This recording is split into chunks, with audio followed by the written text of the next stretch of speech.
Natatawa na lamang si Hilarion sa pinapanood niyang video ng mga ibang lahi na naghahanda at nagbebenta ng street foods. Lahat na yata ng kadugyutan ay kinolekta na ng maitim na tindero. Nanlilimahid ang suot noong long sleeves na polo na nakaputi ang manggas hanggang siko. Ang lagayan ng mga sangkap ng pagkain na ibinebenta nito ay nangingipalpal na kalawanging mga lata. Kamay ang gamit nito sa paghahalo ng maberdeng sabaw at kamay rin ang pandurog sa iba pang sangkap. Wala namang pakialam ang mga parokyano na sa katotohanan ay nakapila pa nga. Hindi alintana ng mga iyon ang laksalaksang bakterya na siguradong isa rin sa sahog ng binibiling pagkain. Tuloy ay namumutakte ang mga panlalait sa comment section. Ang lahat ay nagpahayag ng pandidiri sa proseso ng paghain ng tindero. Napatawa siyang lalo. Kahit pa pinagtatawanan at pinandidirihan ng buong mundo ang video ng mga ito, ay sige pa rin sa pagtitinda at pagpapasikat. Kamuntik nang mabitawan ni Hilarion ang cellphone nang kumalampag ang pinto. Pagkatapos ay nasunda ng matinis na boses ni Aling Guada, ang may-ari ng apartment na kanyang tinutuluyan. Kailakas ng boses nito na sinasadya pa talagang ipalakat ang 3 buwan niyang utang sa renta at pati na ang kanyang kawalan ng trabaho. Napahilamos na lamang sa kanyang mukha si Hilarion bago hinarap ang bungangerang kasera. Pagbukas niya ng pinto ay nakasahod na ang kamay ng ale. Nasaan na raw ang kanyang bayad? Bumuka ang bibig niya upang subukang makiusap. Ngunit sinopla siya nito. Magbayad daw siya o ipadarakip siya nito sa pamangking pulis. Bumuka ulit ang kanyang bibig para subukang makiusap. Ngunit pumasok na ang ale.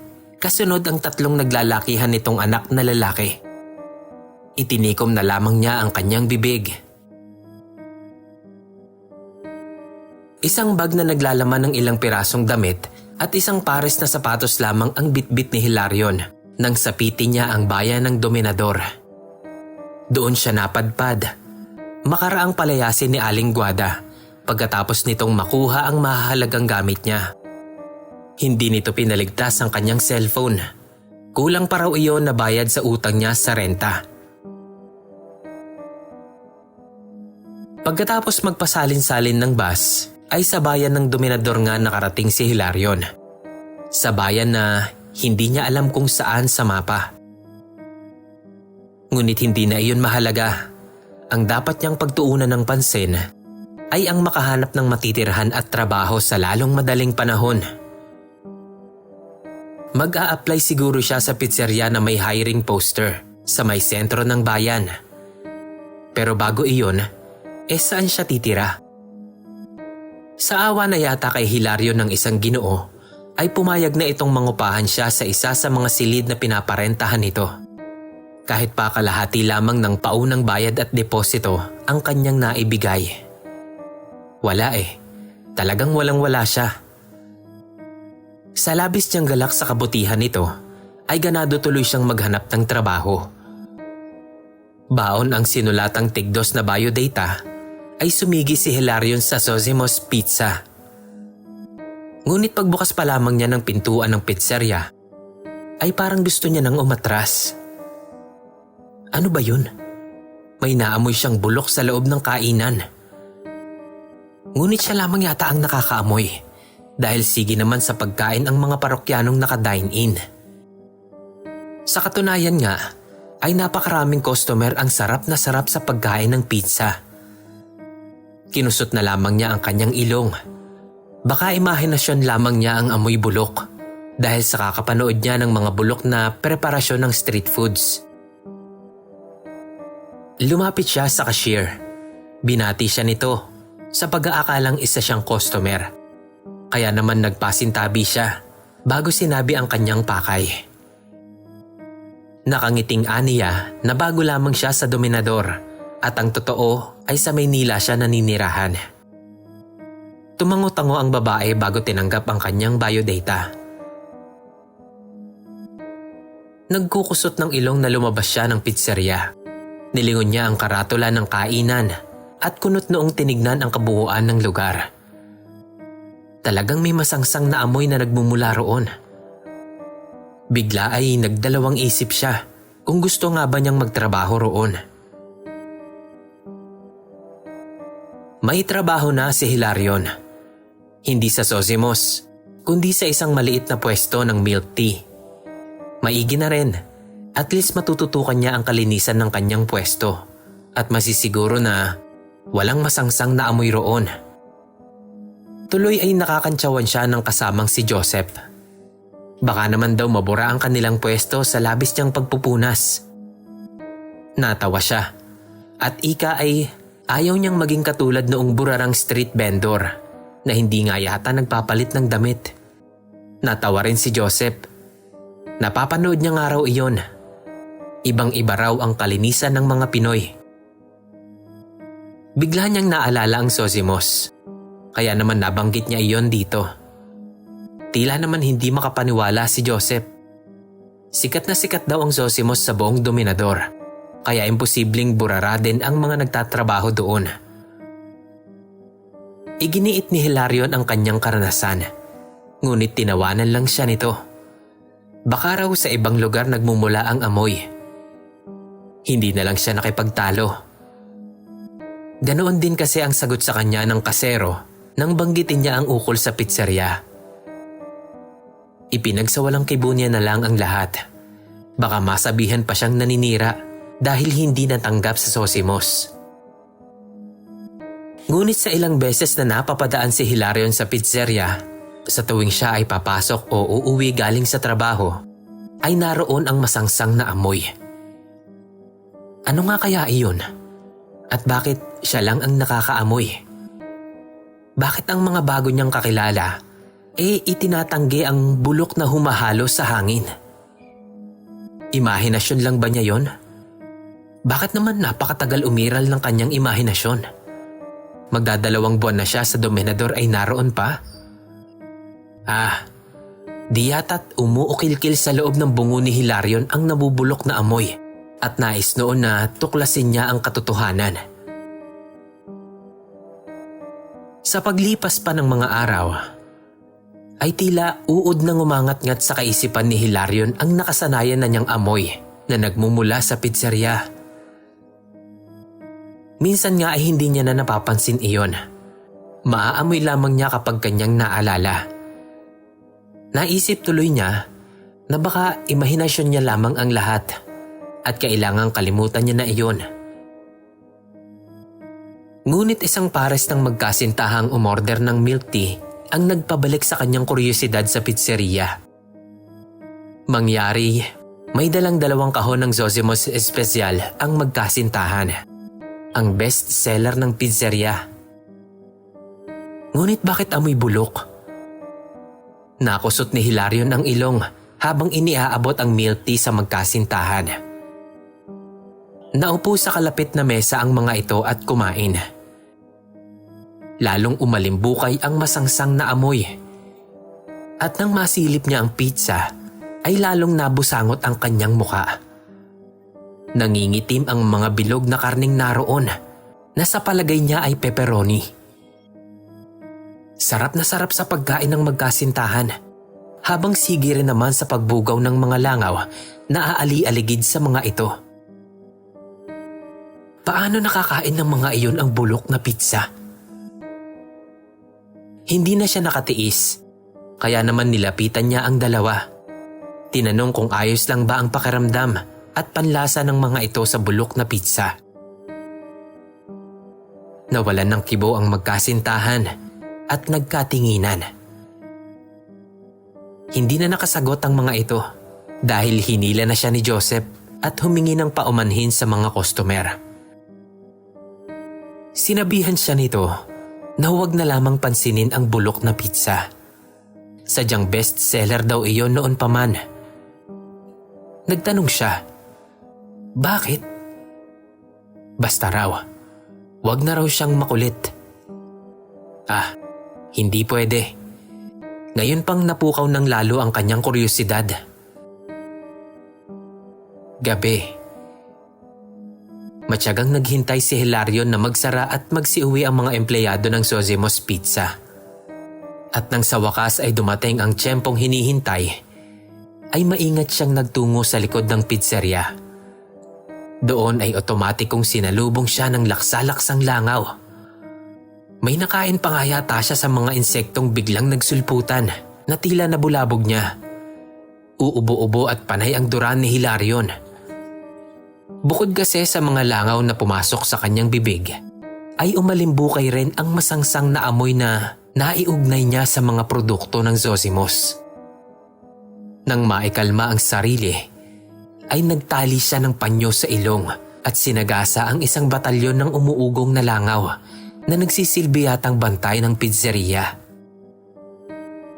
Gamit ang flashlight ang dikipad niyang cellphone, ay sinundan niya ang pinagmumulan ng mga langaw. Siguradong kung saan man nanggagaling ang mga ito, ay siya ring pinanggagalingan ng bulok na pizza. At habang papalapit siya sa katotohanan, ay nakadarama naman siya ng pinaghalong pagkabalisa at pagkasabik. Nanlalamig ang mga kamay niya at kay bilis ng tibok ng kanyang puso. Matutuklasan niya na ang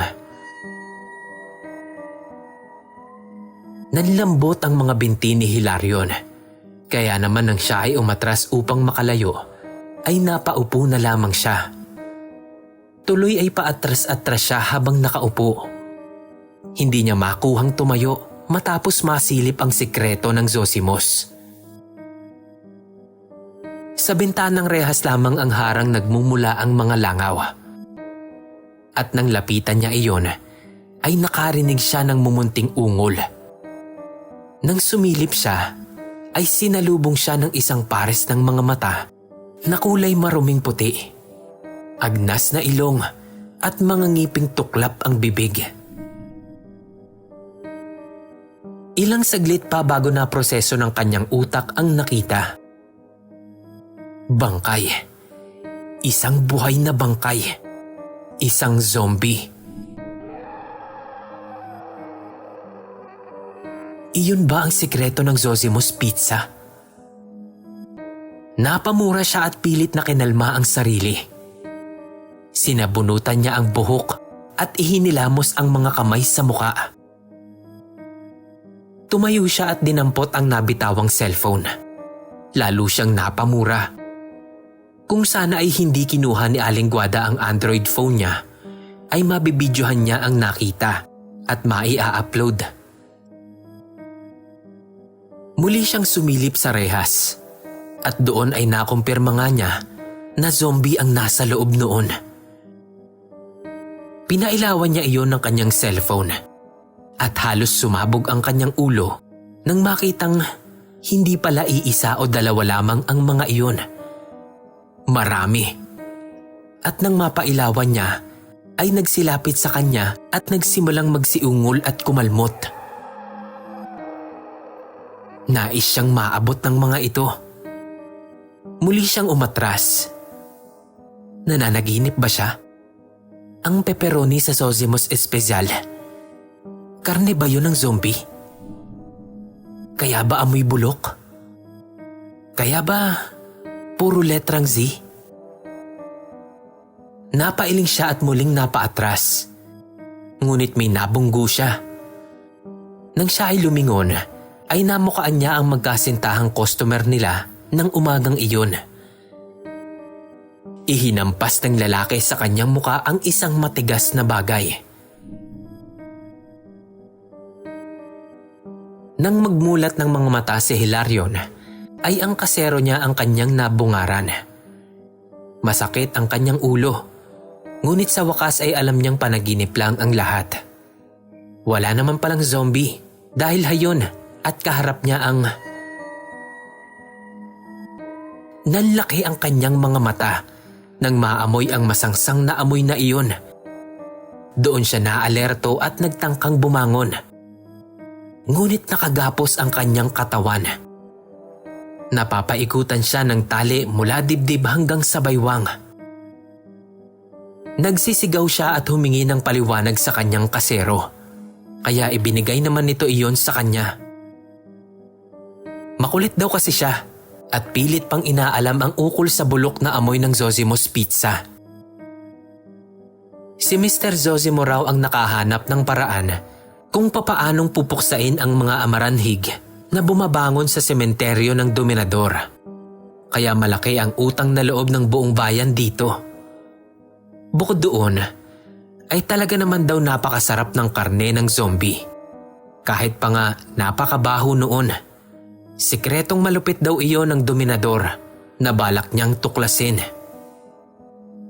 Kaya naman kaysa maging hadlang pa raw siya sa tahimik na pamamalakad ng bayan, ay mabuti pang tapusin na rin siya. Kagaya ng iba pang mga nagtangkang ibunyag ang sikreto ng Zosimos. Ang lalaki sa magkasintahang customer nila ay anak ni Mr. Zosimo. Pinuntahan daw talaga siya nito upang alamin kung totoo nga ang sumbong ng kasero na interesado siyang alamin ang sikreto ng pizzeria. Dahil doon ay sinundan siya nito buong maghapon. Masyadong malaman ang mga detalyeng ibinunyag ng kasero, kaya hindi siya nakakibo hanggang sa pumasok sa silid ang anak ni Mr. Zosimo at si Joseph. Hindi makatingin sa kanya si Joseph at mahahalata ang disgusto nito sa nangyari. Humingi ito ng paumanhin sa kanya nang tulungan siya nitong makatayo. Ang akala niya ay papakawalan siya nito. Ngunit nang buksan ng anak ni Mr. Zosimo ang bakal na pintuan kung saan nakakulong ang mga zombie, ay bigla siya nitong itinulak sa loob.